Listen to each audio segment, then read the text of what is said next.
Hey, everybody. This is a super exciting episode. We're going to be jumping from whiskey. We're going to be going to music, maybe like a little bit of cool stories and whatnot. We'll see. But I am super excited. And I'm going to give a little bit of an intro here. We'll throw you up on stage right now, Tommy.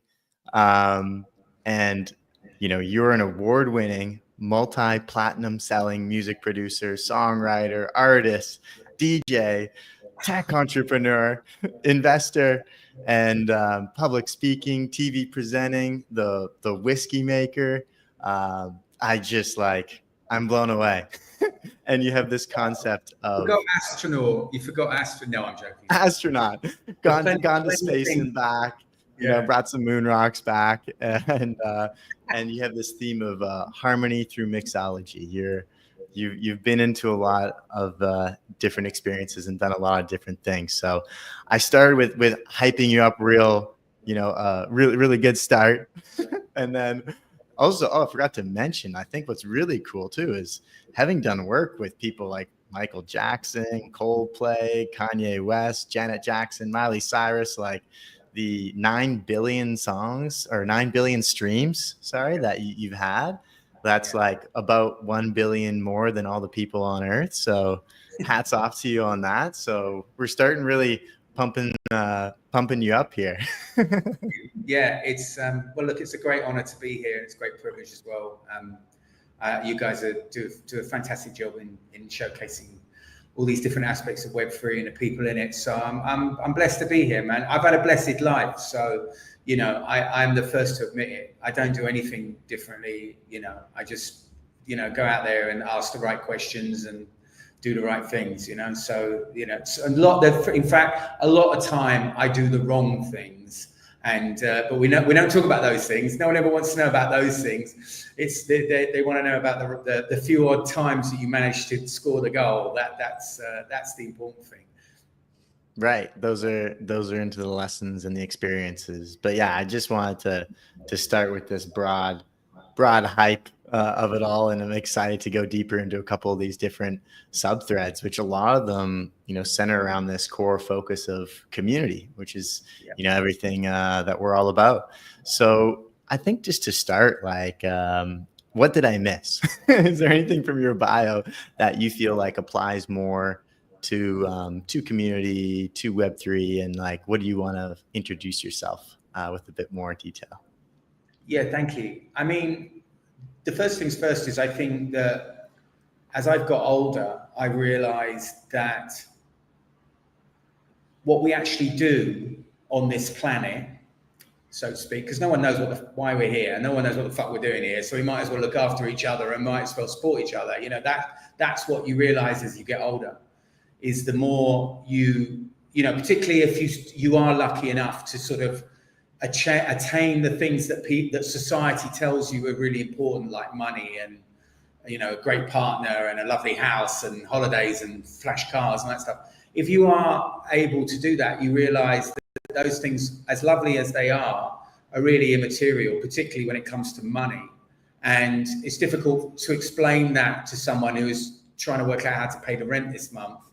But what I learned is that if you stay focused on some very basic principles that really we all should have, then money comes. It finds a way. You find a way of connecting into an energy in this world that becomes very attractive to other people. And if you become attractive to other people, probably they'll give you some money for some reason. You might be good at something, or you might be, whatever, But principally, what I realized was that by helping other people do what they want to do, it helps me. And I know that sounds maybe a little bit hippy-dippy or whatever, but it's the truth. If you support other people and focus in on trying to work out what their problems are, what their pain points are, and as a consequence, what their gains could be, if they implemented a certain thing, then that takes you on their journey as much as you're going on your own.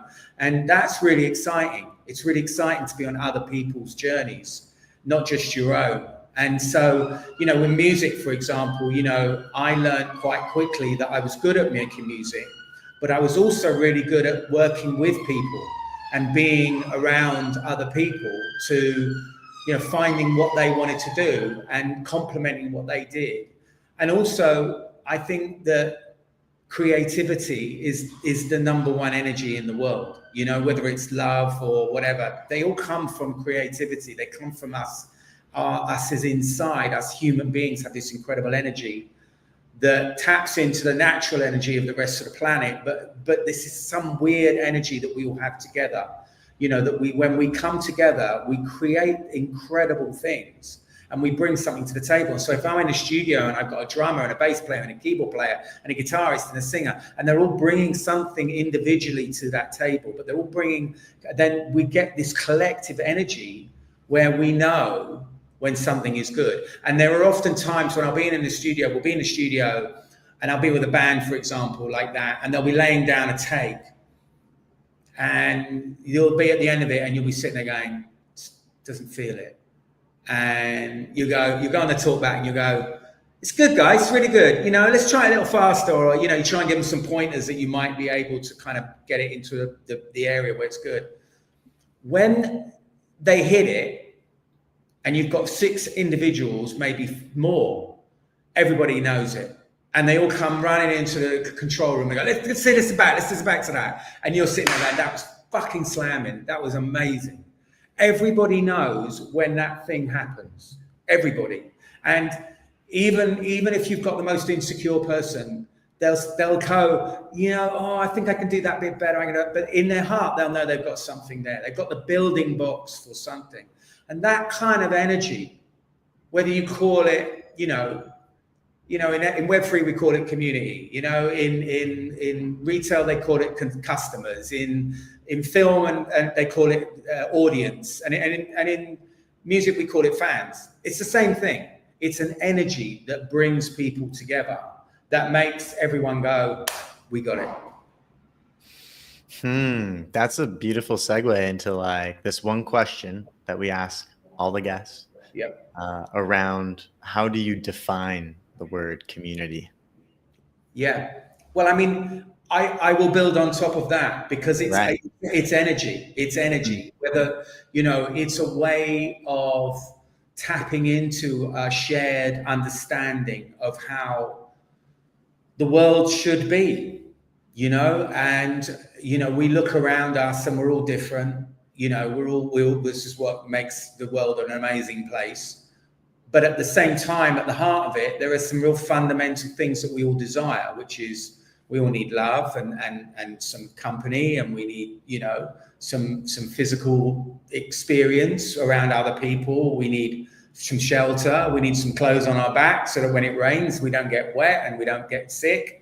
You know, we need food on our tables, you know, so there's some real basic stuff that we all share. And I think one of the beauties that I always say, particularly people who are creative people and they're a bit stuck, I always say, go traveling. Because what you'll learn is you just start up conversations with people that you might not even speak their language, but through a sort of gestures and whatever, and a bit of, you know, this drawing images and pictures and showing people things, you can kind of have a conversation and you get to the realization that we're all the same. And, you know, as it doesn't matter. It's like that brilliant meme of all the different skulls of all the different, you know, types of people. It's the same skull, you know, underneath we are just skulls. And so, you know, the understanding, if you start, whatever it is you are applying your concept of community, fandom, audience, customer, whatever it is you're doing, you start with this basic concept that we're all the same, that we all have the same desires and needs fundamentally. And then on top of that, we build these extra layers of things like greed, gluttony, passion, you know, these kind of extra layers, some of which are good and some of which are bad, which can be tapped into to kind of start that process. But ultimately, the basic thing is, what is your problem? What is the thing that bugs you the most? Let's try and make that a shared problem. And because if we make it a shared problem, we'll probably beat it. We'll probably find a solution to that problem, as opposed to just looking at that problem individually. You know, it's like this basic concept of therapy, isn't it? A problem shared is a problem halved, you know? So I think that's the basis of community it's global, not global, it's shared problem sharing, problem solving, shared problem solving. There you go. Yeah, and like I think it really goes along the same parallel or ethos of what we did with our name. co-unity. If you work backwards from community, you've got a common unity with a group of people. Yeah. People who are sharing something along their values, along, whether it's a problem, whether it's a band, whether it's a TV show, to your point, they are brought together around that and rally around that, right? So yeah, that's a great answer. Gold stars, passed, check. Just for everyone listening and for yourself, a little bit of a guide for this episode. I've got a few sections of your experience, of your background in different places, and a couple of questions that I'd love to kind of go into. And then we always share a tool of some sort that's a useful tool. And I've actually got a few tools just to quickly share.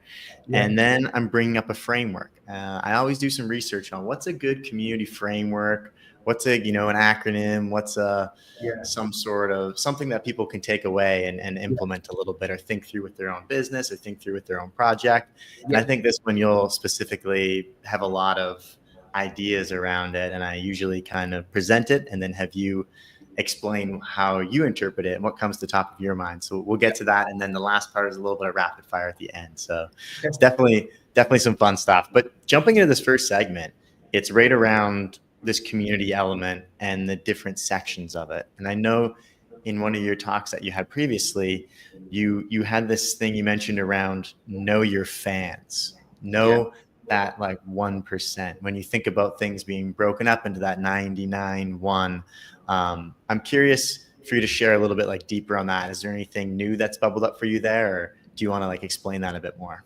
Yeah, I think so. I'll just talk about music as a concept, but I think these concepts spread out to every community building process. And in fact, I did a whole bunch of talks around this a couple of years back, because when we were at this point in Web3, where particularly around the early days of NFTs, people were talking about building a community around your project. And I was sort of like, I thought that was kind of funny, because you come from music, you know, like I said, you're fundamentally, you're only interested in the concept of fandom. You're only interested in understanding your fans. And so I did a whole thing about what music industry can teach you about creating fandom, because I think we have built an entire industry on the concept of fandom. And now when I talk about fandom, as I said, it can be applied to any concept of community building. But the interesting thing about fandom is understanding the different levels of engagement that fans go through. And with music, we're quite lucky in the sense that if you look at the principal way that people listen to music, which is Spotify, we have this number called monthly listeners. And although I hate data, and I hate applying data to music, because as far as I'm concerned, there's only two types of music in the world, good and bad, and that's entirely down to me what I define as good and bad. But if we want to understand a little bit more about how to build a fan base, if you look at that number of monthly listeners, let's say you've got 100,000 monthly listeners on Spotify, right? Not all of those 100,000 listeners are the same. For example, in Spotify, a monthly listener is counted as someone who listens to you either once or a million times. It doesn't matter. You are one monthly listener, dependent on that. So 75% of those monthly listeners at 100,000, i.e. 75,000, are just casual listeners, because that's how a lot of people listen to music now. It's a casual experience, what we call a lean back experience. People are listening to music. They're not sure what they're listening to. They have no sort of way of, they're not involved in what the choice of that music. They could be in a bar or in a pub or in a restaurant or in the mall, or it could be in the car listening to the radio. They don't really have much choice in what's being played. And 75% of those people that listen every month, we could get rid of them. So 100,000 people suddenly becomes 25,000 people. And what we're trying to do is we're trying to whittle it down. Now we're trying to take that 25,000 people and understand what their levels of engagement are. And through that 25,000 people, you've got 2, possibly 3 different levels. So in music, we might have someone who listens to you regularly, right? But doesn't go to your gigs, hasn't bought any merch, blah, blah. Then you could have listens to you regularly and has been to maybe 1 gig. And why is gigs important? Because gigs are actually tapping into the second major commodity that we as individuals have. The first being money, of course. The second major commodity that we have is attention. What do we give our attention to is a huge commodity that we're going to see become more and more important to us as individuals. It's incredibly important to the likes of Google and Amazon and Spotify, but they're monetizing it for their own gains. What we're going to see is how we can monetize it for our own personal gains, and I'll come on to that later on.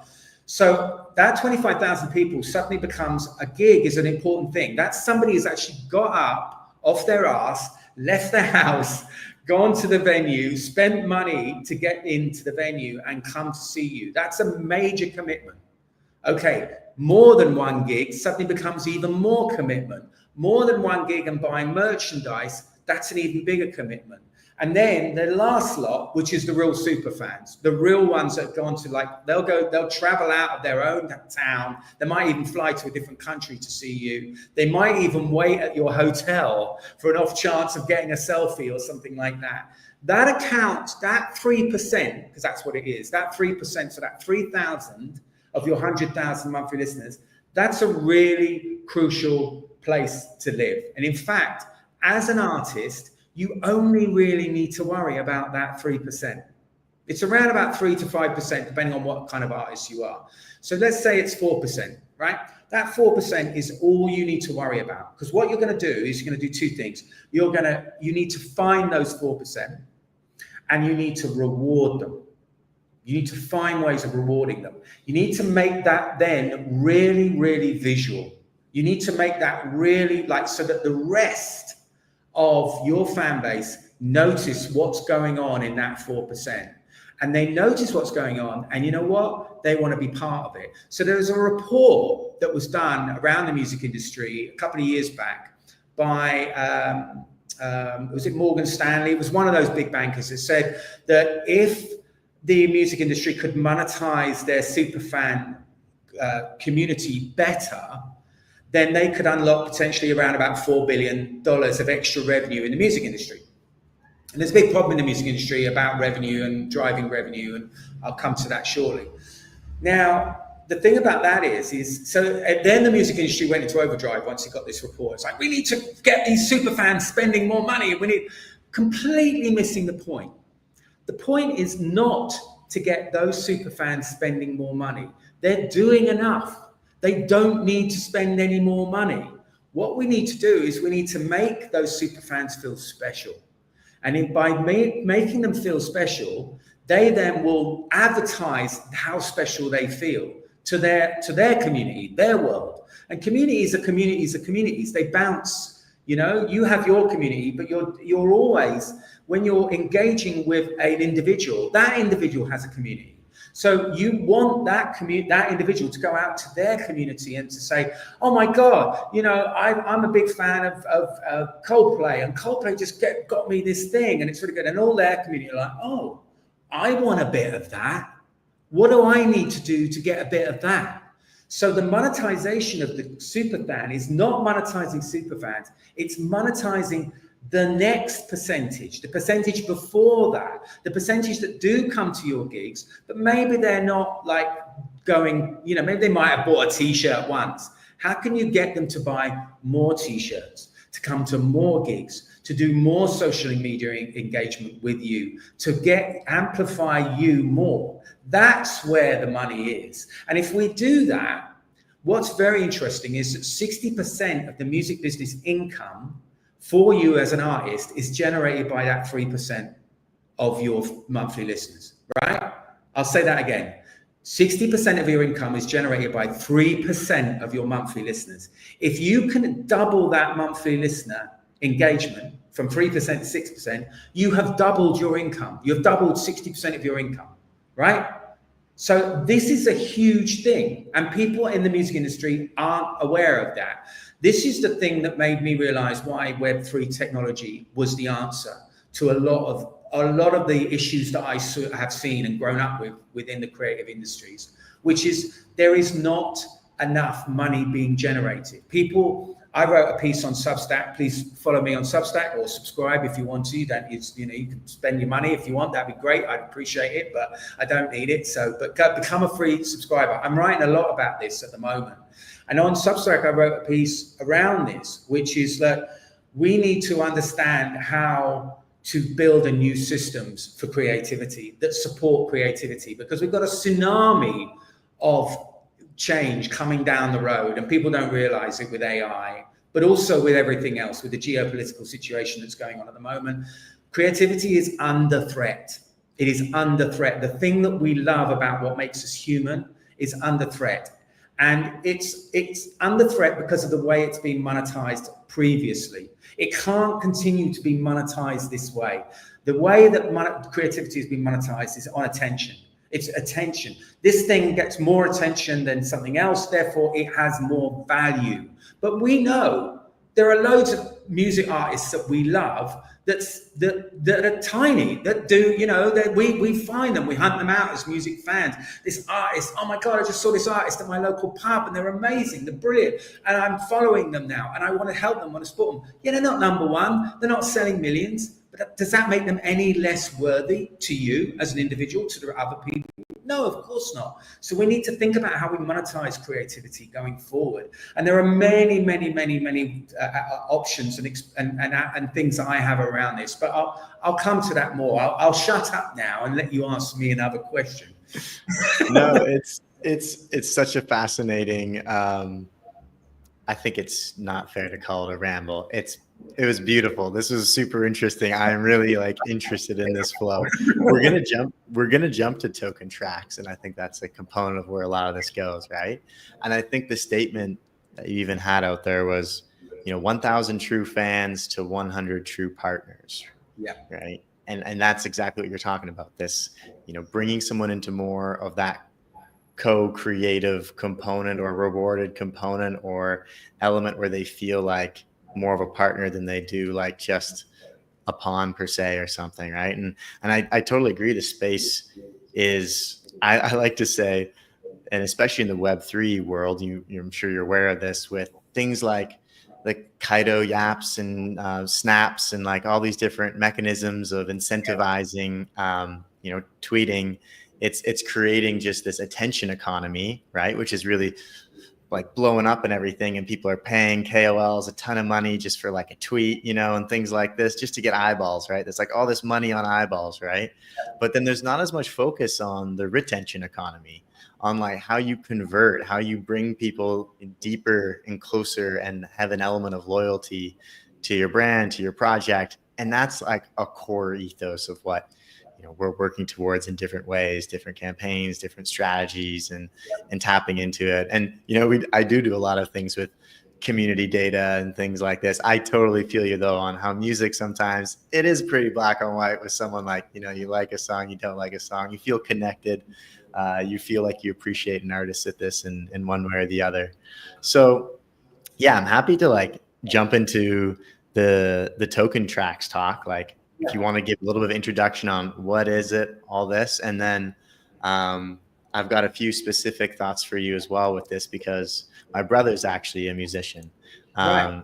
So I wanted to just jam with you a little bit on, me and him have talked a lot about this space, and I'm curious to get your advice on some of these things on the music industry and whatnot. So take it away. Token tracks. What are we talking with that? Where did it come from? What was the idea, the original or originations, and then explain a little bit about, its mission. Yeah, I mean, it's interesting. I realize again as I get older that I've been into tech all my life.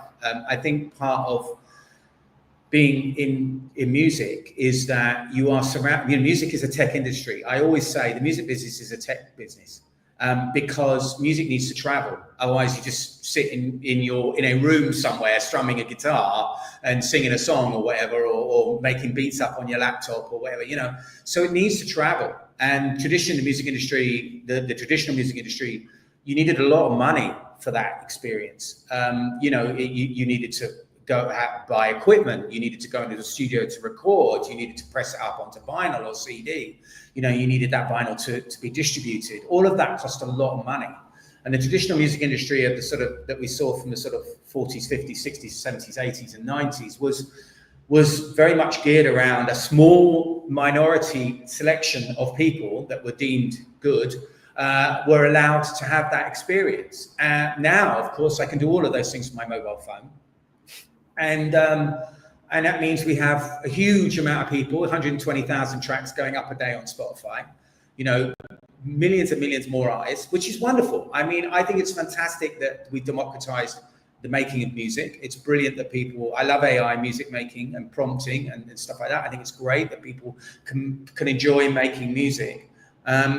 What we haven't done is increased the value of the music industry. So the pie of which generates the money, and this goes back to the point I just made, hasn't grown. In real world terms, it hasn't grown in 20 years. And in fact, music is, I think, something like 60 to 70% less valuable today than it was 20 years ago.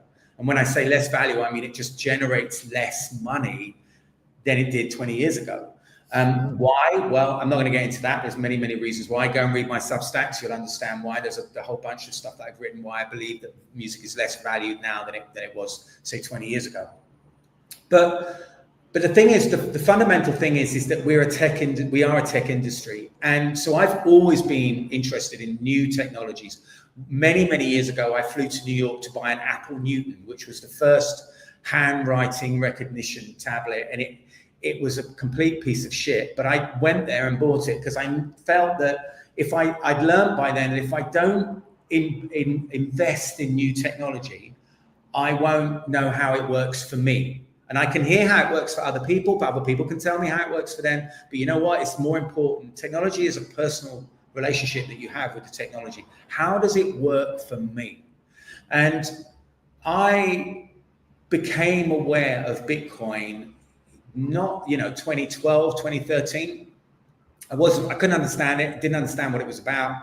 I then started my own whiskey company in 2014 because I wanted to do something different. I'm a whiskey fan. I'm a whiskey drinker. I was a whiskey drinker. I don't drink anymore, but I was and I wanted to do a whiskey for music. So I created this whiskey, and I wanted to do something really interesting around community and around community building and making it kind of like a membership thing, because we were doing a whiskey for nightclubs and festivals. And obviously, again, like I said, coming from music, we're very geared towards building fan bases and understanding that different fans do different things and have different levels of engagement and how can we reward them and that. And a friend of mine explained to me about Ethereum, which was sort of, I can't remember if it was actually out at that point. I think it may have just come out. It may have just been launched. And I listened to him explaining this concept of smart contracts and how, if A happens, then B happens, and if B happens, then C happens, this kind of concept. And I thought, this sounds a bit like air miles. It's like if I engage more with something or do something, then this unlocks another level, and I'm authenticated by this process. And so I started reading up about Ethereum more and more. And through that, I discovered Bitcoin. And of course, then you do have that, that red pill or whatever it is, blue pill moment where you go, oh, the world isn't how I thought it was. It's not fair. It's built on systems that are inherently geared towards a small selection of very lucky people who seem to either be born into it or just have a lot of money. I mean, there doesn't seem to be any much criteria apart from those two things. And that was leaving the rest of us just sort of scrape by and hope for the best.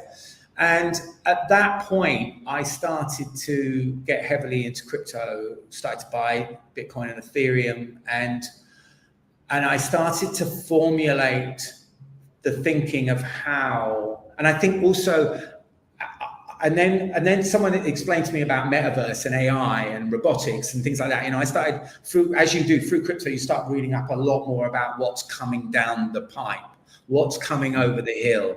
And at that point, I had this very strong realization, which was, oh shit, everything's about to change. Everything about the world as we know it is about to change. And I need to protect what I love about the human beings, which is creativity and collaboration. I need to protect that because I can see it under threat. it has, you know, everything that I envisaged back in 2015, 2016 is playing out in the last 10 years. And we have amplified it in the last 3, ever since AI has really taken a hold.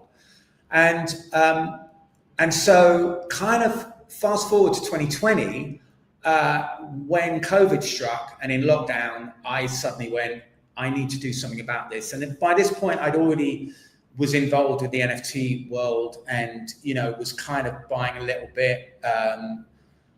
And I realized that if I was going to do something about this, I needed to start my own company. And off the back of starting a whiskey company, I was kind of like, yeah, I can do this. You know, it's not hard to start a company. Basically, you know, once you've done the sort of preliminary stuff or registering stuff, you just need to find the right people. And as a music producer, you learn very quickly to surround yourself with geniuses. You makes you look like a genius. If you want to look like a genius, surround yourself with geniuses, right? There you go. Simple Tommy tip, you know, number 135. Tommy tips. Yeah.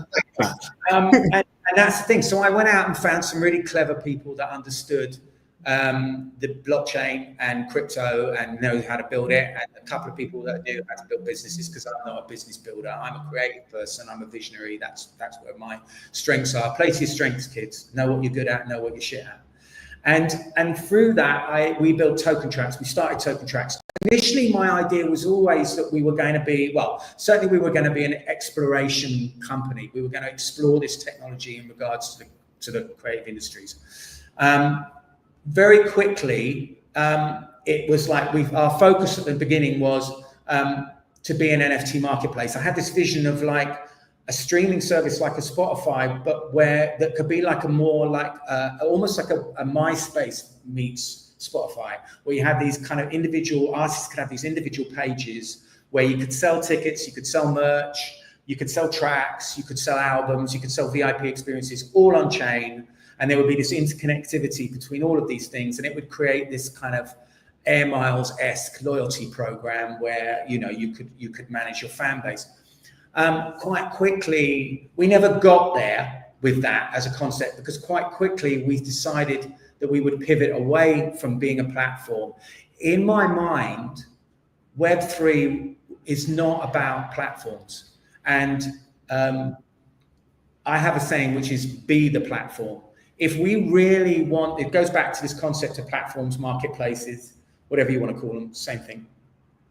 And basically, if we really want to embrace Web3, we need to break away from this concept of platforms and marketplaces. And the realization for me was when AI started to get more powerful, because what we do and how we engage with each other has real value. And that data that is derived from that, who owns it? At the moment, who owns it is the Amazons, the Metas, the Googles of this world. Web3 is about breaking away from that. We talk about breaking away from the gatekeepers. We talk about breaking away and being decentralized without actually really fleshing out what that really means. What it really means is be the platform.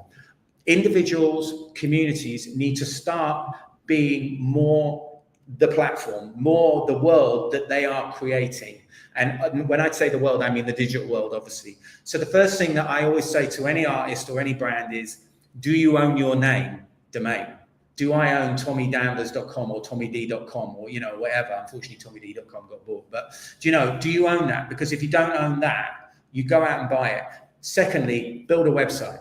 If you don't have a website, build a website. And I know this sounds really weird, because it's like, you know, this was the whole point of the internet back in the in the 90s, was you build an internet, you know, well, not 2000s, you know, build an internet, build a website, you know, but actually that realization is being quietly siphoned off that, oh no, we'll go, actually all the eyeballs are in Facebook, all the eyeballs are on Twitter, all the eyeballs are on TikTok. Yeah, but where are all those eyeballs going? Okay, and I have a philosophy which is look at the luxury brands, look at your Chanel's, your Gucci's. You know, they sell in department stores, but if you want a Gucci bag, you go to the Gucci shop. And why do you go to the Gucci shop? You go to the Gucci shop because Gucci give you the best possible experience of making you feel super special about wanting to own a Gucci bag, right? And you get everything's presented right, the environment's presented right, the color, the lighting, the way this bag just shines, you know, everything about it. If you go in, you can find out about the leather, you can find out about the way it's been manufactured, the heritage of the brand, blah, blah, blah, blah. Some champagne. The champagne. By that point, you're like, I'm buying a Gucci bag. I don't care if it's like 6 months fucking wages. I'm buying one. And I think this concept is where we need to be going. We need to be Gucci. Right? We need to understand that as individuals, whether you're an artist, whether you're a brand, whether you're just a mum with, you know, who's making some cupcakes, it doesn't matter. You are doing stuff on the internet that is valuable to them. If it's valuable to them, it should be valuable to you. So by breaking away from this concept and thinking of marketplaces, we start building our own world, our own platform. We are the platform, be the platform. And you then use social media, streaming, whatever it is, to drive people to your world. And then you make them feel special in your world. How you do that, that's up to you. What assets do you have that can make them feel special? What assets do you have that people will want to buy, will want to part with their money or their attention, the two most important things. So Token Tracks was built on this basic principle to encourage brands, everybody from an artist all the way up to multinational companies, to start thinking along these lines. And what we do is we have a strategy and conceptual side, which is entirely white label and bespoke, entirely focused on whatever project we've got in front of us. And then we have a tech build side, which is fully ensconced with all Web3 technology and AI and metaverse. And through that, we then strategize, we come up with concepts, and then we build the stuff. We've got a whole bunch of technology that we've built ourselves, which is off the shelf white label, with which we can either implement as it is, or we can do some basic customization to kind of make it look and feel more like you, or to go in whatever world we go. We work with Bitcoin, Ethereum, Polygon, Polymesh, Zilliqa. We're in discussion with Sui, Avalanche, and a few more, Solana, whatever. But we can build whatever you want to build, and we'll build it probably cheaper than if you go into the market yourself and look for a dev. And that's the principle of Token Tracks. So on the back of that, now that we have a whole swathe of different projects that we're now doing, not just in music. So, for example, we're working with Goodwood, one of the biggest festivals here in the UK, at the Goodwood estate, amazing heritage, you know, incredible estate. They do events around racing, horse racing, all kinds of incredible stuff. They've got a health and wellness thing. They're really building out that. We're helping them think about how they can take the brand globally on their digital strategy globally. An important part of that is building out the loyalty aspect of what I talked about. We're working with a fragrance company, Agraria. We've built the first fragrance, actual real world fragrance that's registered on Bitcoin. So every bottle of the fragrance that you will buy is registered on Bitcoin. And through that, we can then build out a community. We're going to be partnering with some major NFT projects going forward and doing limited editions around artwork and limited edition bottles and stuff like that. That's all coming at the end of this year. Go and check out what we're doing with that. Go and check out Token Tracks' social media for all of this information and stuff like that. If you're interested in any stuff, obviously you can DM me as well. I'm on Twitter and Instagram. Nice. We got a whole bunch of IP stuff, fractionalized IP. For me, Web3 falls into three categories. It's really, really good around loyalty and membership. It's really, really good around fractionalized IP. It's really, you know, so i.e. royalties from things, tokenizing stuff.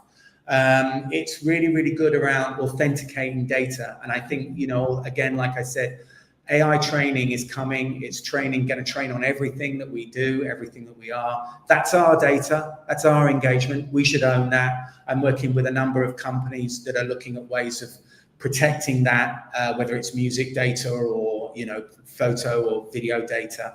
But I believe that once we get that bit right, it will be everybody's data. It will be everybody's data. Will have value to it, and we should be able to pay. We should be able to have royalties based on what we do on the internet, based on all our engagement that we do on the internet. Because let's face it, They're making money out of what we do on the internet. Why shouldn't we?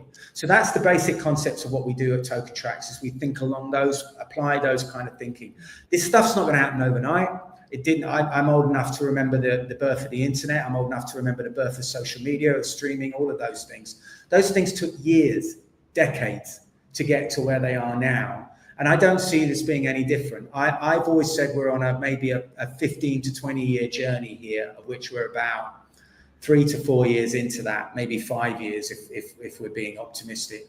But it will happen. It is coming. You can't uninvent this technology. It's only going to get bigger. It's only going to get more powerful. Do we want Zuckerberg, Bezos, Musk to own this in the way and treat us the way that they've treated us in the past? No, I don't want that. Maybe some people do. I don't want that. I want us to own this. I want our communities to own this, us as individuals. If we are to believe the true concept of Web3, the true concept of Web3 is be the platform. Yeah. I mean, this is exactly where, I would also see things going in a certain sense. Like, it's a little bit scary to think about how they're gaining more of this traction and attention and data through components of us using the products in different ways, right? And if, it's like you are the product for them, right? Like, that is the component of it, right? Versus not being the platform, which I really love this ethos. So like the fact that there is an element here of, even like you guys doing a bit of customization around it. My kind of question I'm curious a bit around would be like, so like my brother, his band's called Moon Tricks. You have to check them out. They're doing quite well. Yeah, tell me. I'll have a listen. I'll definitely send it to you. Yeah. And they make, he's telling me like most of their money through touring, and through festivals. That's where like majority of their income comes through as a band.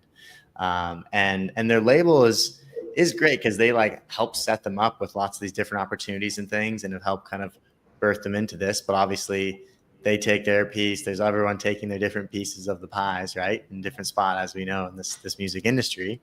So how would you like explain to someone who's like, he's not as familiar with even crypto and Web3? I think a lot of the main philosophy that you already explained is a huge help in some of that as well, like to kind of get to some of that understanding in a certain sense. But what would be something that would really catch the attention of musicians who are kind of in that mid-level rise, that they already have a label, they already have stuff, but they also like, would be keen to stay at home more versus having to kind of go out and tour all the time, having a nice little family, got beautiful little niece. And, it's just like, how do you not have to do that grind of all these festivals, still have those experiences? Because I mean, it's also still like amazing. It's a rock star life too, but like still have other revenue streams that you build out to. Like, what would be your advice? What would be your steps and strategy for someone to like learn about it or step into that? I mean, it's a great question. It's a question I get asked a lot. Sure. I think that first of all, I would say is if anybody sees touring as a grind, then they should not bother being a musician, because touring is the most wonderful feeling that you can have. Being on stage and playing to people who are there to see you or are finding you for the first time or whatever is just the best. It's a privilege, and it's a wonderful privilege to have, whether you're playing in front of 5 people or 5 million, it doesn't matter. So I don't see that as a grind, and I don't think anybody should see it as a grind. And yeah, okay, it's a grind getting to the gig, it's a grind doing the rehearsals in the first place, it's grind, but it's worth it. It's worth it. And if it isn't worth it, then yeah. The second bit of advice is a bit of advice that I always give to every young artist and musician. I do a lot of mentoring. I travel around the world going to music colleges and doing lecturing on music production and songwriting and mentoring on this kind of concept. And the first thing I always say to people is, look, I'm going to give you the best piece of advice you're ever going to get from anybody in this industry. And everyone's like, oh, what is it? What is it? So you're going to tell me how to have a hit record? And I was like, my advice to you is this: you will never make money out of the music industry. You will never do it. You're never going to make money. There you go. Now you can make whatever you want. Just make the music you love. Make the music that touches you. Make the music that other people want, that your friends like to listen to. Your mates call you up and say, "Send me that track you played me the other day, man. It's wicked." Make that. If you make that, then you never know. You might make some money out of it, but most likely you won't. So it's better to go into making music with that mindset. And as a consequence, you then have to decide what kind of lifestyle you want. Because most people do need to make money. Most people can't live off tins of beans and, hand-me-downs, and they need somewhere to live. So you've got to pay the rent, So, you have to decide. You have to decide what kind of lifestyle you want. If you do like those kind of trappings, then maybe you need to find a job that allows you to make music on the side and gives you that freedom. And, often being an entrepreneur or being self-employed, whether it's driving a cab or doing Deliveroo or any of those kind of things, or working in a bar or any of that kind of stuff, all of those things give you money on the side that allow you to supplement whatever. And if you start making money out of the music industry, making your music or touring or selling merchandise or whatever, whoopee-doo, well done. You've joined the 1% of musicians in the world who actually do make a bit of money out of music, because 99% of people in the music industry that make music don't make any money. So that's the second piece of advice. The third piece of advice is understand what it is that you're trying to achieve here. What is your goal, right? One of the things I learned doing tech is roadmaps. And it's a weird thing, because when you're creative, you don't think in the future, right? You don't really think about the future. A lot of creative people live in the here and now. I feel like this. I'm going to write this. I've got an inspiration. I've got some chords. Wait, I've got some lyrics. That beat I want to do. Right? You're living in the moment. When I got into business and tech, I realized, and I was reading a lot of like startups and things like that, and they have these roadmaps in. I was like, wow, that's really cool. And I've started applying that thinking to artists. So one of the things I often ask an artist, and this is any artist or any musician or anybody really, where do you want to be in 5 years' time? And be honest about what the answer is there. As a musician, we'd all love to be headlining Coachella or Glastonbury or whatever, but that's probably not going to happen. But you might be able to, for example, headline your local theatre that holds 600 people. You might be able to do that in 5 years' time. You might even be able to do that in your country, whether it's the UK or America or where, Canada, wherever. You might be able to do a tour, a 20-day tour that plays in venues that are around about 500 cap, maybe 1,000 cap, maybe 5,000 cap, who knows? But be honest. And then once you've got that vision in your mind that in 5 years' time, that's where I'm going to be, I'm going to work backwards from there. You work backwards and you start thinking, okay, what do I need to do? What do I need to put in place to get to that place? I need people. People need to come to a 5,000 seat venue. How do I get to people? How do I get my music to people? And social media obviously is the main way of doing that. But as I said, understanding that Web3 concept is about driving people from social media back to your website or your domain, wherever it is you have. What is it that you're driving them to? And then how are you going to reward them once they're there? How are you going to make them feel special? How are you going to make that? Then how are you going to amplify that message to the rest of these people that are out there? And I always think as well, never forget your local community. Whatever community, wherever you're living, there's a whole load of people there that want to go out, that want to go and see music, that want to like music. You're much more engaged community when they are there in front of you physically than anything online. So understanding those principles and concepts, I think, helps you to then look at what your strategy is. And there's plenty, you can use AI or whatever, use chat or whatever to then help you build out marketing structures around how to do that. But the principal thing is get those ducks in place first, build your website, find a place you can do it, engage with companies like Token Tracks or whatever to add an element of on-chain activity in there, whether it's just selling NFTs or selling memberships or POAPs or any of those kind of things that can be stored on chain, because that's where it's all going. Digital wallets are the emails of the future. That's where we're going. And getting your community comfortable with that concept as quickly as possible is going to reap benefits further down the line. That's super solid. Yeah, because the component for me is like definitely seeing him on stage in different festivals and things like that. You just see the smile on his face. He's definitely in his element. loves the whole component of like the touring side and everything. But I'm just like this living in this crypto world, and I'm like, how do I give you this pill, which I think is like great around like the website, the component of literally like, just what a value can you kind of create and offer. And it's early and just dripping it in and introducing this concept of ownership on the internet, which is a relatively new concept for people to wrap their brains around, right?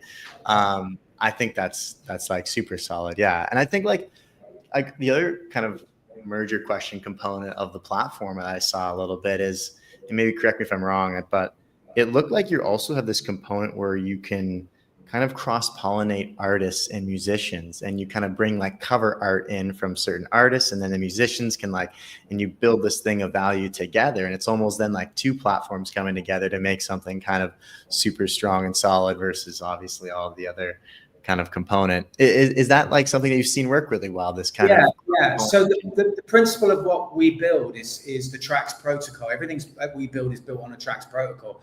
My vision for the Trax protocol is that this then is the kind of engine in the way that Ethereum's the engine, or the US dollar is an engine, or something like that. This is the engine with which you then can build interconnected things, and we've seen it with Lens, Farcaster. We've seen this kind of thinking.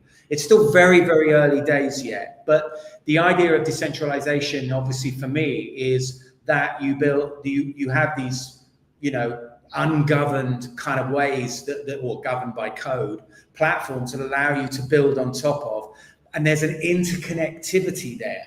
So if you build on, if I build on one Trax protocol, you build on another Trax protocol, our Trax protocols can talk to each other effortlessly. We can then do interesting things together, whether it's collaborative, process, whether it's a drop together, whether it's a this together, whether it's that together.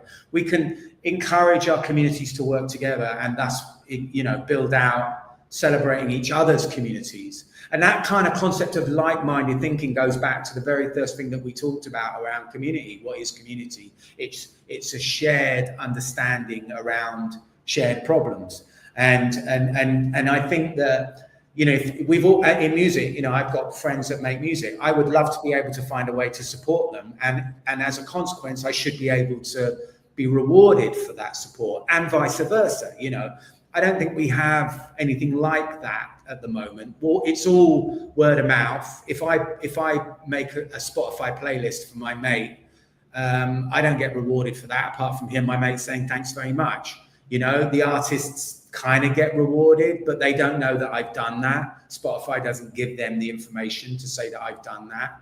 Ticketmaster don't give the artists the information about who's bought tickets.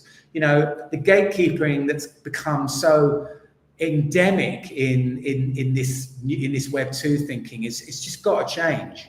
It's walled gardens. Yeah, walled gardens, mate. Exactly. Yeah.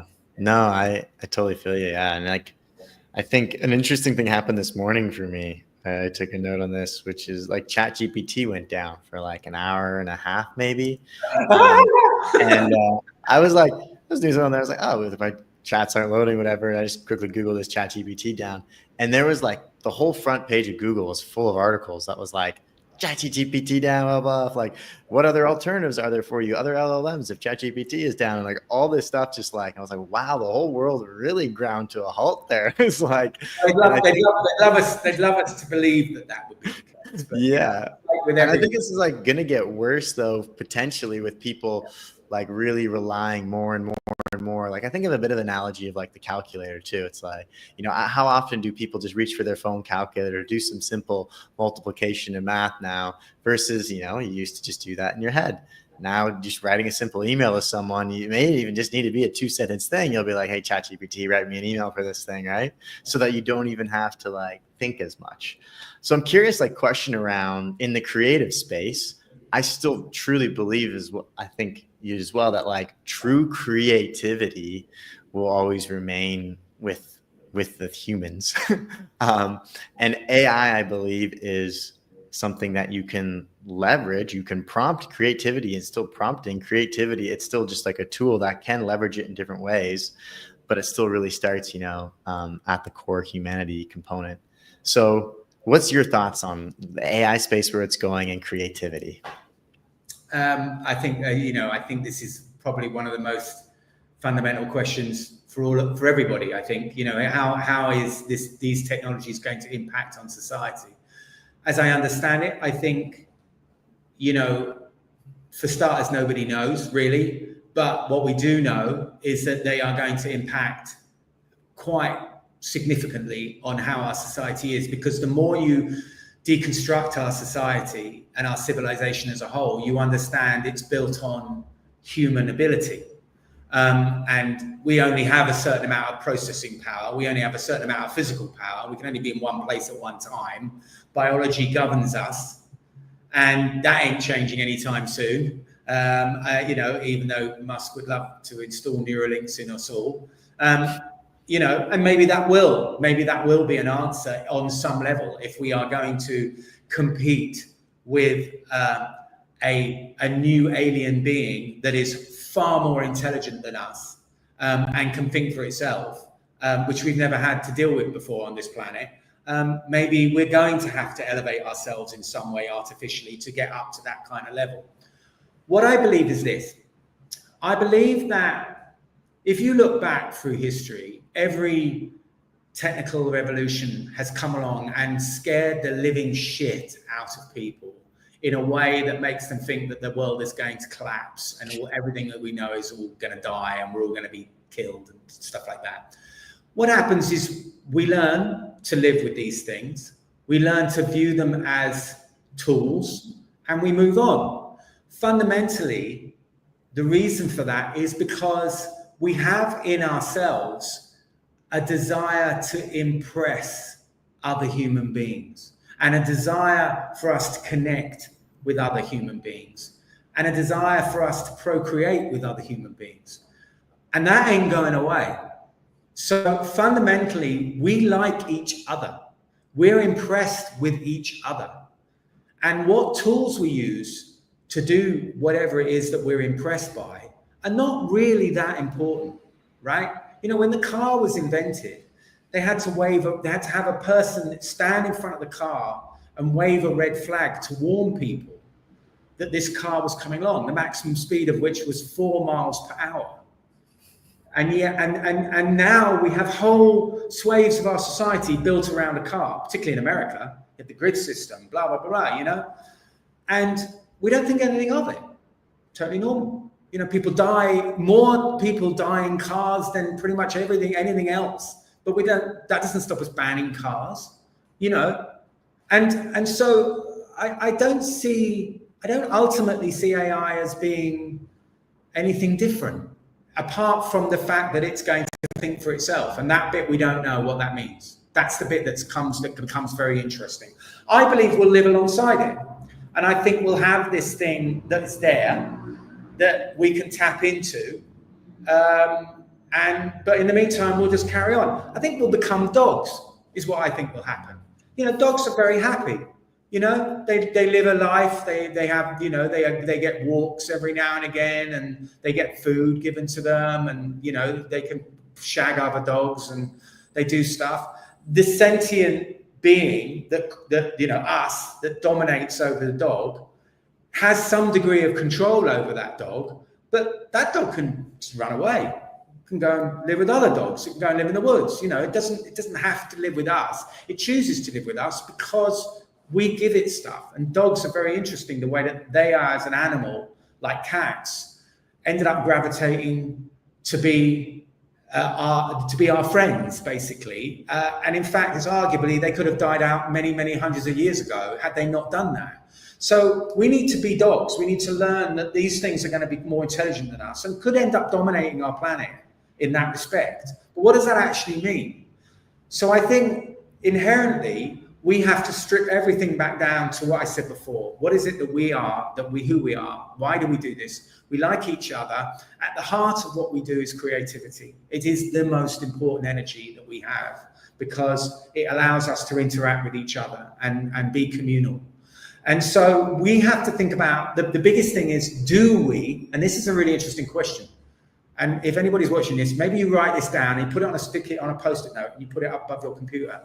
Should we monetize creativity? Should we monetize it? Should we continue to make money out of people's creativity? You know, we've done it for 300 years, ever since the laws around intellectual property came in. Should we do it? Is there another way? Is there a way of being able to say creativity is a really important fundamental aspect of humanity? Why should we monetize it? Maybe we should find other ways of supporting us so that we can be free. And this goes back to my thing that I'd say when I'm talking to mentoring young musicians and artists. We can just be free to create without this confine, without this structure and this shackle of having to make money out of it. You know, should we create universal basic income, which allows everybody to have a basic income and create, or, you know, which I know to some people is abhorrent because they are brought up more in a capitalist concept. And that's fine while we live in an attention economy. But as I said, are we moving away from that? Should we be moving away from that? I believe we should. And therefore, I think we need to have a serious conversation about the fact that here we are on this planet, all sharing the same air, all sharing, you know, and COVID showed that the impact that can have. You know, should we be structuring societies in a way that is more actually beneficial to us as individuals, as human beings, and as communities? I think so. I don't know what it is. I don't know what the answer is, but that's why I created Token Tracks, to start exploring those concepts. That's why I now have Acidic Labs. Acidic Labs is now an incubator investment fund where we support young startups that have this same kind of thinking, whether it's in the creative industries, whether it's in music, film, TV, sports, you know, gaming, whatever. And, you know, going out there and finding investment for and helping these young companies grow into hopefully, you know, bigger and better companies. You have to do this. If you share the same concern that I have, go out there and do something about it. Don't just moan about it on Twitter. Go out and do something about it. It's a lot easier to do that and to be in a position where you've got your feet underneath the table and talking to people who's got real influence.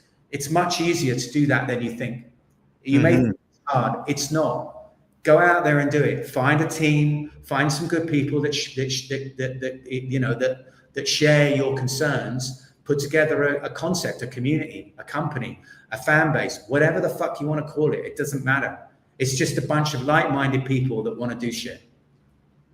Yeah, and like you said, with the energy side of things, the very beginning, from a certain component of not even thinking about elements of, am I going to get paid for this? But if I'm just shooting and aiming for this and bringing together people on that mission and vision and direction we're going on, you see where you end up, you know? I think that's, I mean, honestly, we'll see is one of my favorite sayings, especially when you totally. Especially when you got kids. You're like, we did it. You're like, well, we'll see. You know, exactly. It's like that's what you got to ultimately just go, well, we'll see. Is it going to work out? I don't know. We'll see. Can you do it or not? So amazing. Let's jump into this next two sections. I'm actually going to pull up a screen here, a little bit of a change up thing here. And first off, a little shout out to some other good community building friends. With Community One, Louisa, she had this newsletter that went out a few weeks ago, and then I read her newsletter and it came to the back of my mind. It was around free Discord music bots that you can use in your Discord server. Rhythm, Jockey, Lara, and Lo-Fi Girl. So I was like, well, this seems like, you know, a good thing to share with people. So around, you know, exploring still a couple different strong free Discord bots. These are some ones that were recommended. So we'll drop these in like some of the notes and all this from a tool perspective. If you want to just jam out, you know, some lo-fi music all the time in your Discord server, these are some good solutions you could pull through. Yeah, that's really good. I think Discord is a great platform for these kind of things. I think one of the problems I have with Discord is it's far too techy. And to most people on the planet, it's too much. It's too techy. But there is a whole generation of people that are growing up with Discord, you know, through gaming and so forth, that don't have a problem with it at all. And I think that, you know, as I said about building for the future, not building for now, but building for the future, I think Discord and Telegram are two platforms that I think are really crucial from that point of view, you know, in looking at ways of building your your community. The problem is they are third-party platforms, and as I said, ultimately, should you be hosting your community chat on a third-party platform? I worry about that, particularly with something like Telegram, which could be shut down because of the political aspect of it. You know, we see what's happening with potentially with TikTok in America, although I always felt that was a power play. But you know, the community platform space is, they could be shut down. You just don't know. It's true. It's tough around that side of things. The community platform, space and it's a tough situation. There's not many. Like, we've done lots of research in different ones. We've built communities in different platforms. I think one of the reasons why a lot of some of the work that we do is in Discord is because it's like the most customizable one. We've even done stuff, actually, shout out to a tool with owning your own platform and your own website. We're actually shareholders in the tool. Is called WidgetBot. And basically, it's an embed on your website that mirrors directly into a Discord server. And so you can actually embed components of a Discord server directly into your own website. We also run some tools with, like, backing up your server and setting up different strategies around that. But the biggest thing, I totally get it with Discord, is it's such a complex platform to set up, like super bells and whistles. And there's even like complex third-party tools and things to make the experience better, and even development that goes into it. So a lot of people don't go through all those steps, and you have a bad experience just because it's so hard to have a good experience because not many people have been using it or building them the right way. And that's kind of where we end up kind of jumping in mostly to solve that need of, like, those complex things and those unique situations. You can almost dream anything around an experience, and we can kind of build something around that. But honestly, it has been on my, like, people have messaged me about this too, like, Dan, you ever thought about building a community platform? And I'm like, that's a big one, but, like, who knows, down the road, if things align and I get enough people shared on that vision, or I hear it enough as a pain point side of things, maybe it would come up. But Dan, let's take this private, because at the end of the day, understanding why Discord wins, and then looking at how we can build something that could be built into someone's platform that allows them to have maybe some of those features, because so many of the features that are on Discord don't get used, and they're only used by a very small diehard, like you just showed 4 bots that could work within Discord, and that's brilliant. Those are great. People have built them, but how many of them are actually being used? How many people actually are on Discord? You know what I'm saying? And I totally agree with you. And the idea of saying, okay, well, let's put our Web3 hat on and say, how could we create this technology that wins on 5 of the 8 things that work Discord really well, 4 or 5 of those things that it does well? How can we build that into an add-on to a Trax protocol that works? We've had many conversations around this, and it's really interesting when you present that to a brand or whatever. They always want a chat. We always say, you need a chat room. You need a place which is token-gated chat room that allows people to come to, and they can just be in there, because you want that, again, you want that kind of data as your own. Ultimately, that data is going to be very valuable to you going down the line, because trust me, it's very valuable for Discord. Yeah, no, we've actually built web pages where there is a token gated component. You have to sign on with it, and it's still then unlocking as an embed of Discord. So we're still harnessing some of the platform and using it in different ways around the ownership of the data. Obviously, they're the platform, they have the data, but you also have the data. Like, you can also export it and do what you want with the data and leverage it in any way, or use the insights for it. So there's I think a middle ground of potentially even customizing components as much as we can to what works, and then slowly getting to a point where, with enough mass market, with enough mass appeal, similar to how the cold start problem with Instagram, for example, it was just a tool for filtering colors, right? And they got all these people on this tool using it to filter colors, thousands, millions of users, and then they flipped the switch and made it a social app, right? It was fucking brilliant, those creative kind of growth things. Yeah, maybe there's something around that. I think this, one of the best things that my lawyer said to me, actually, when I went to him back in 2020 and I told him about starting Token Tracks, the best bit of advice he gave me was, look, don't be scared to pivot. You know, you'll build something and then you'll realize that actually, you know, that actually this thing over there is more interesting. And you learn that with music, you know, like at the point I'm making, you know, sometimes you're battling away with a piece of music. It's just an uphill struggle. And then you go, fuck it, I'm just going to go and do something. Let's do something else. And you know, someone, you know, and you've got a beat or something, or you've got some chords or whatever. And suddenly this really cool piece of music starts to open up and is leading the way. And I think the same is exactly the same for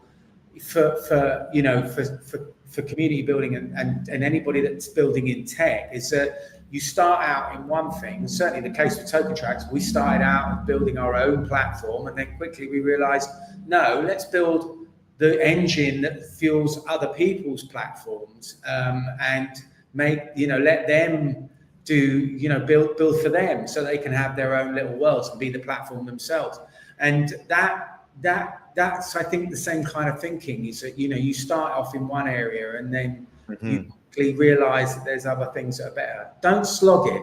If it's hard work, and it's really, really hard work, and it continues to be hard work, lights just went, and it continues to be hard work, then it's probably not worth slogging, you know? It's like, you can slog for a bit. Yeah. Afterwards, you're like, you know what, life's too short. So much grind, yeah, at a certain point. I think just jumping to this framework, and then we just finish off with the rapid fire. I think you'll really like this framework. It ties back to an early part of the conversation, and it's some work that I thought was kind of cool. It's a little bit hard to read, so I'll like read it out a little bit because it's kind of small. My but it's eyesight is so trash, man. You're gonna have to do that for me. I'll just like read the main section. The whole concept of it is called the Social Technographics Ladder. It was in this paper in 2007, and it's mapping out almost like a persona split of the different types of people into like a social media-esque ladder, right? And so at the bottom of the ladder, there's just straight up inactives, people who are just not active. Then you go to spectators. These are the people who are listening to the podcast. They're watching things from other users. Maybe they're reading stuff. It's just kind of surface level. And then it moves to the joiners. This is them actually making a profile on a social networking site, visiting things a little bit more. And then it moves to collectors. This is where people might be, you know, back into using RSS feeds or just voting for certain things, adding tags, and like starting to kind of hold on to certain badges or components within a platform. And then it moves to critics, which is the posting, rating reviews on platforms, commenting on someone else's stuff, actually starting to maybe contribute a little bit to an online forum.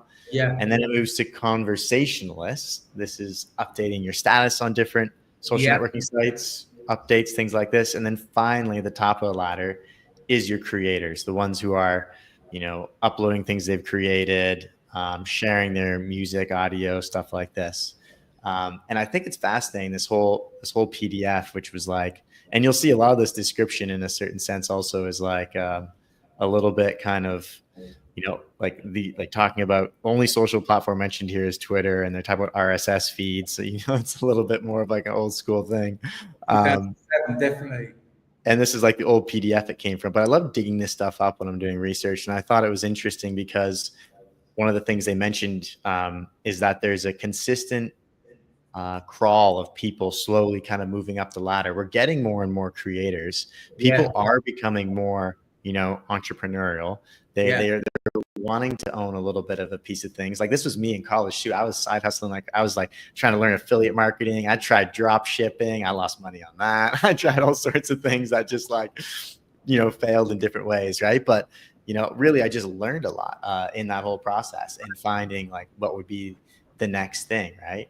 And I think understanding that people are on this spectrum, I really liked what you were saying. The one key point earlier on when you talked about how, you know, should you focus on your you know, top 3% and think about how you monetize or give or have value coming from that component. And it makes more sense actually to really go back a few rungs, I guess you could say, and think about how do you attract those people, funnel them up there so they can see that those people are getting a lot of perks and benefits and rewards, and that they can then, participate in different ways to earn their way up to that top spot by actions, by different things, right? And I think it's really, really fascinating, just this whole component, because the stronger the creators are, the more that word of mouth is. We have a concept that I've been pushing a lot called GTC, which is go to community strategy. And the main ethos of go to community strategy is this aspect of value creation, which I think you really appreciate. And like creators at the top here, right? How do you have a community where there's like an analogy of a watering hole, right? If there's a watering hole and there's water there, it's a good time there, you're going to start going back there more often because you have a good experience there. You get nourished, you're hanging out with the other animals there, versus the other side of the spectrum, which is like GTM on the go-to-market side, is a bit more value capture. It's like fishing. It's like, how do I get my lines out and get some eyeballs and like see if I catch like a big one, right? And so I think this is like a core ethos to our mission as well, which is how do we empower advocates? How do we empower people who are at that watering hole to go out and tell other people about it? So we've started to do a big shift recently around doing a lot more ambassador programs with our clients. And we built this whole new ambassador management system on how we track these different components of engagement. And we have flows for how these ambassadors can hold events and hold their own little mini watering holes. So I'll stop there, but like, I'm excited about this component, this shared element that we have around the ladder and the creator and just like this value creation.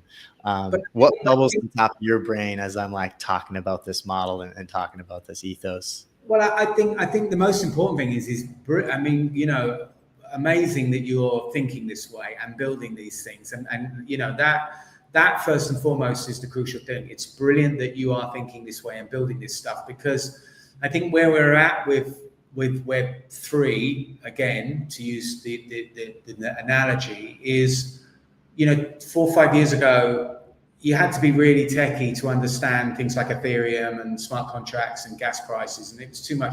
Now all of that has been abstracted away.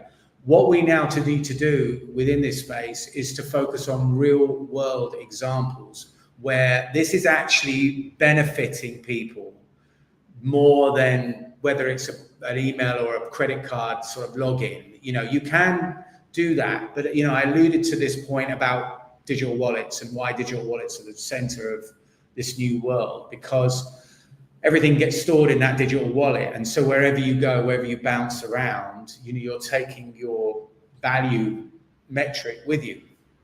And that then should have a value to whatever it is. Okay, log on to TommyD site. Oh, I can see that Dan does this and he knows that person and he's been here and he bought this thing and he went to that gig and he's been to see that film, and okay, he's a baller. I'm going to look after him. I'm going to support him. I'm going to give him 20% over this. I'm going to give him a +1 on my guest list. Whatever. That kind of thinking, I think, is really strong. And I think you building out ideas around that, whether it's with the concept itself or with the technologies that you're building as well, absolutely spot on, because that's what we need. We need people like you, people like me, to try these things out. We're not going to get it right. No one ever got it right. They didn't get the car right, first of all. They didn't get the plane right, first of all. They certainly haven't got the internet right.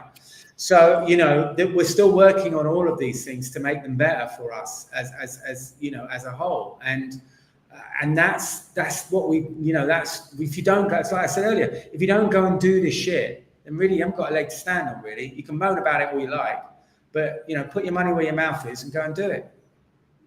Yeah. And I mean, I'm loving it, every day working with different projects and clients and thinking through different problems. And the more that we iterate on this and the more that we work with these different projects and clients, we see just some of these same core problems, these same core themes that arise. And so we're like, okay, well, we custom built something for these guys that was an initiative that moved the needle on this. Now can we take elements of it and do it for these? Okay, now like it's really really fun how we're innovating quite a bit every day, and I'm really enjoying it. So to your point, like it's not as much of a slog when you obviously enjoy this kind of component and this ethos, right?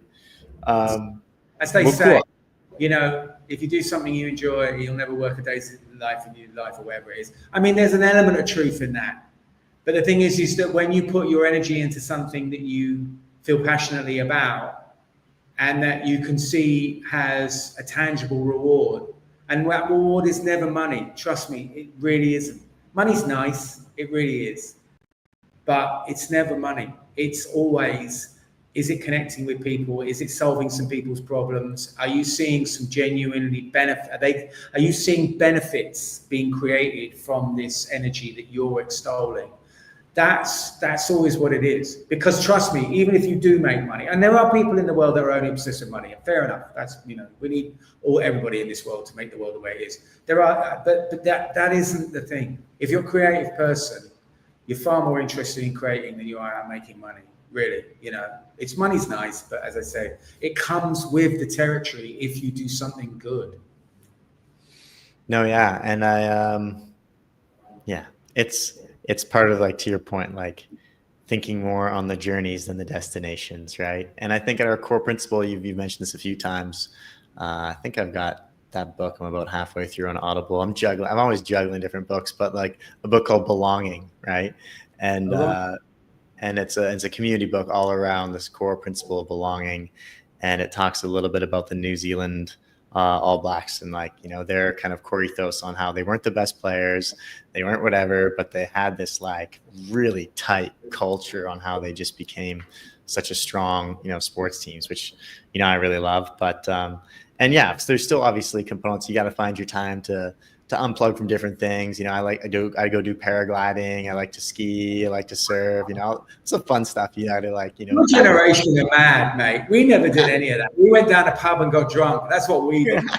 You guys are incredible. I take my hat, you know, off it to you. It's brilliant. You know, you're so lucky, your generation, because we never had any of that. We didn't have any of those things. We played football, or we played tennis, or we did a bit of sports, but it wasn't anything like paragliding or parachuting or whatever. I mean, if you had the money, yeah, maybe, but most people didn't. So, you know, exactly. You know, one of the things I always explain about creativity is that creativity needs to be, it's like a beast, and you have to feed it. You can't just sit back and let it sort of do its thing. It's got to be fed, and, you know, exploring the world, going out, meeting new people, learning new skills, sharing those skills with other people, you know, putting the phone down, hanging out in nature, you know, all of those things are really, really good. But the fundamental thing for creativity is having conversations with other human beings,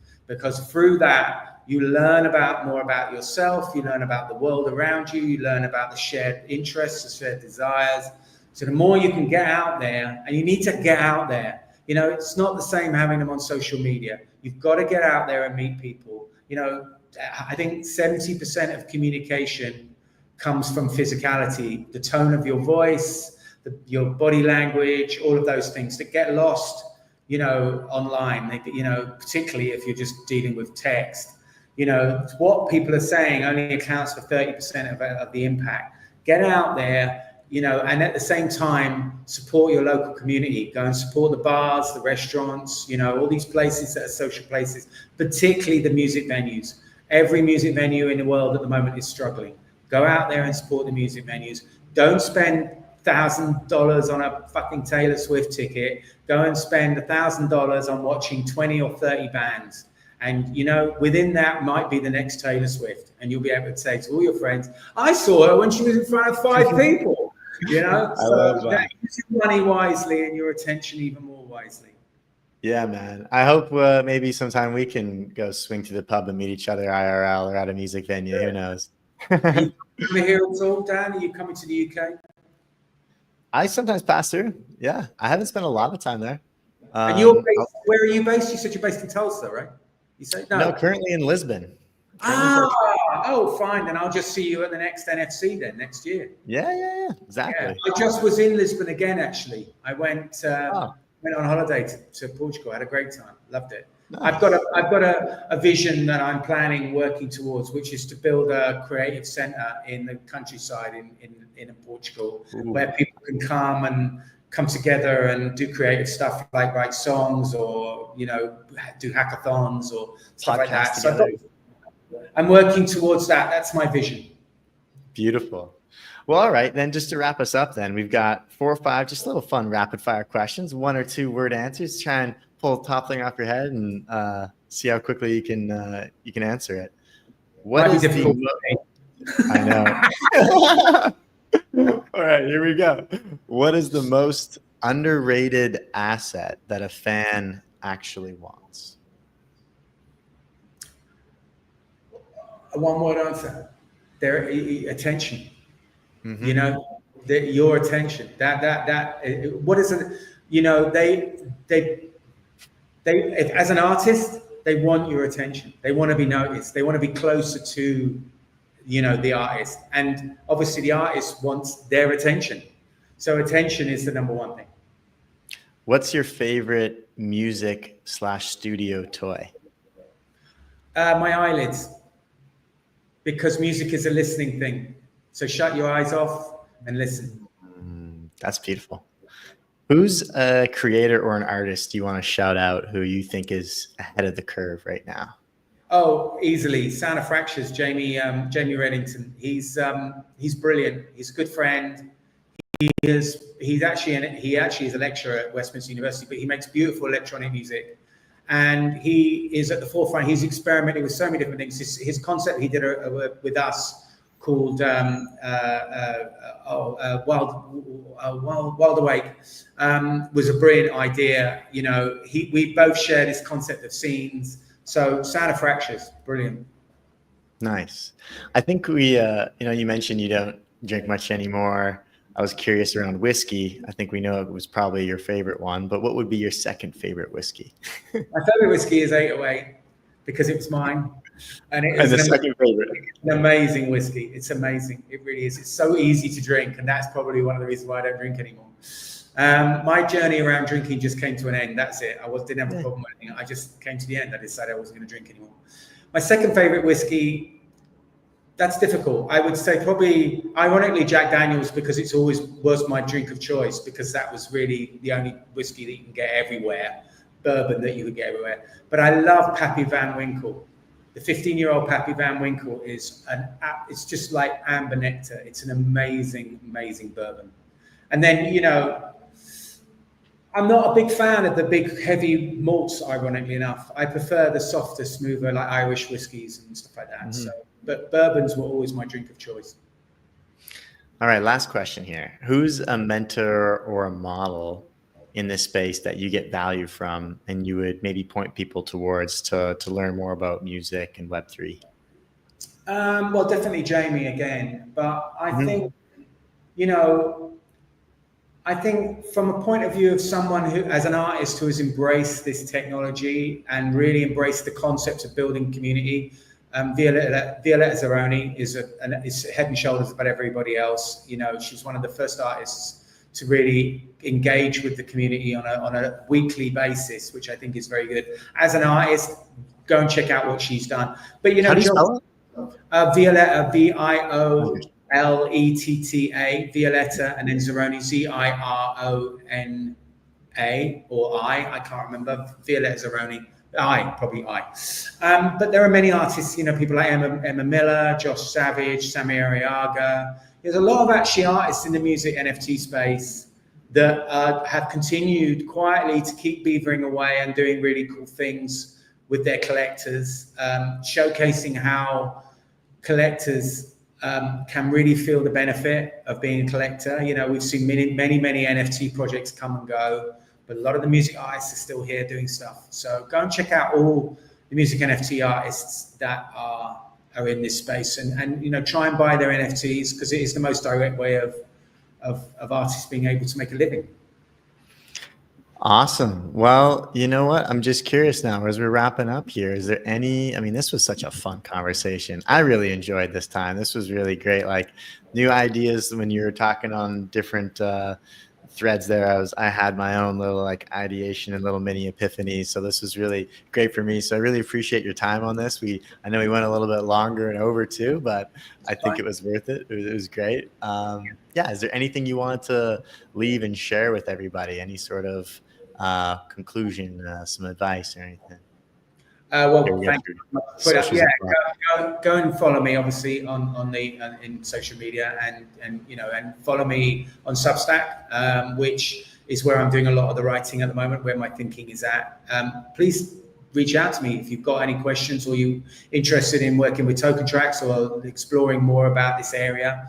If you're a startup founder and you've got a project that you want me to take a look at, whether it's in Web 2 or Web 3, particularly in the creative industries. As I said, we only really focus in creative industries. We're not interested in blockchains or DeFi or any of those kind of things. There are many other people that can do that.